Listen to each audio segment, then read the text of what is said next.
উত্তর ত্রিপুরার ধর্মনগরে যথাযোগ্য মর্যাদায় পালিত হলো ভারতীয় জনসংঘের প্রতিষ্ঠাতা ডক্টর শ্যামাপ্রসাদ মুখার্জির জন্মজয়ন্তী।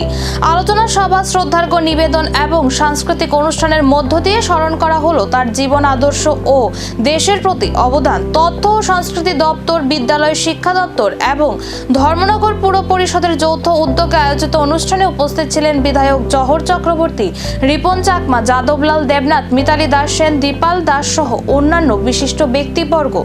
ডক্টর শ্যামাপ্রসাদ মুখার্জির প্রতিকৃতিতে মাল্যদান ও প্রদীপ প্রজ্বলনের মাধ্যমে অনুষ্ঠানের সূচনা হয়।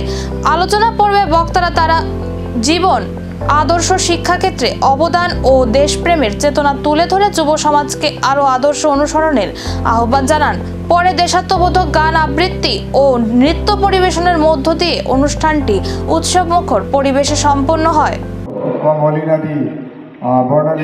এবং যাদববাবু খুব সুন্দরভাবে শ্যামাপ্রসাদ মুখার্জির জন্ম জয়ন্তী সম্পর্কে আপনাদের সামনে তুলে ধরেছেন এবং স্কুলের যারা ছাত্র যারা আজকে এখানে উপস্থিত হয়েছেন সবার কাছে আমার অনুরোধ থাকবে যে শ্যামাপ্রসাদ, দীনদয়াল, সর্দার বল্লভভাই হৃদয় থেকে যাতে সেগুলো শুনি, কারণ যাদববাবু এখানে তুলে ধরেছেন বিষয়টা।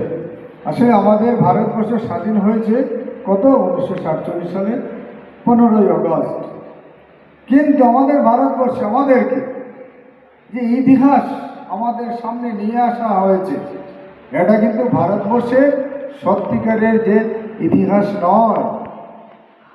আমাদেরকে ভুল ইতিহাস, ভুল তথ্য আমাদেরকে সামনে নিয়ে আসা হয়েছে, আমাদেরকে প্রদান করা হয়েছে। বন্ধুগণ, আমরা দেখেছি মুঘল সাম্রাজ্য, বাবার আবার হইল জোর ছাড়িল ঔষধে, ওনাদের বংশ পরিচয়।